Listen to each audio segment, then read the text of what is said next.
أعوذ بالله من الشيطان الرجيم بسم الله الرحمن الرحیم۔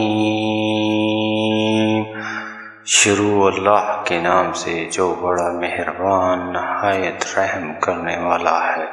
اور یاد کرو جب تمہارے پروردگار نے فرشتوں سے فرمایا کہ میں زمین میں اپنا نائب بنانے والا ہوں۔ انہوں نے کہا کیا اس زمین میں ایسے شخص کو نائب بنانا چاہتے ہیں جو خرابیاں کرے اور خون ریزی کرتا پھرے، اور ہم تیری تعریف کے ساتھ تسبیح کرتے ہیں۔ اور پھر اللہ تعالیٰ نے فرمایا میں وہ باتیں جانتا ہوں جو تم نہیں جانتے۔ اور پھر اللہ سبحانہ تعالیٰ نے آدم کو سب چیزوں کے نام سکھائے، اور پھر ان کو فرشتوں کے سامنے لائے اور فرشتوں سے فرمایا اگر تم سچے ہو تو مجھے ان کے نام بتاؤ۔ تو انہوں نے کہا تو پاک ہے، جتنا علم تو نے ہمیں بخشا ہے اس کے سوا ہمیں کچھ معلوم نہیں، بے شک تو دانا اور حکمت والا ہے۔ تب خداوند نے آدم کو حکم فرمایا کہ اے آدم تم ان کو ان چیزوں کے نام بتاؤ۔ جب انہوں نے ان کے نام بتائے تو فرشتوں سے فرمایا کیوں، میں نے تم سے کہا تھا کہ میں آسمانوں اور زمین کی سب پوشیدہ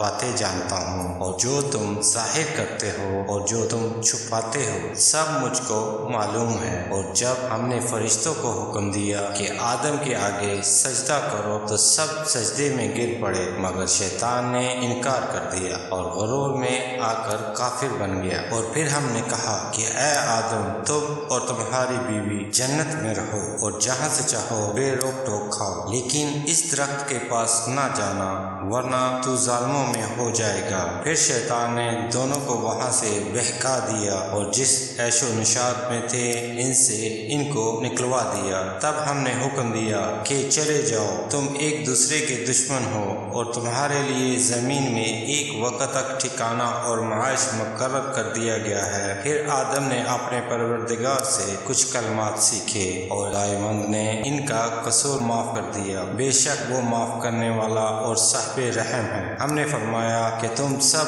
یہاں سے اتر جاؤ، جب تمہارے پاس میری طرف سے ہدایت پہنچے تو اس کی پیروی کرنا، کیونکہ جنہوں نے میری ہدایت کی پیروی کی ان کو نہ کچھ خوف ہوگا اور نہ وہ غمناک ہوں گے، اور جنہوں نے اس کو قبول نہ کیا اور ہماری آیتوں کو جھٹلایا وہ دوزخ میں جانے والے ہیں اور وہ ہمیشہ اس میں رہیں گے۔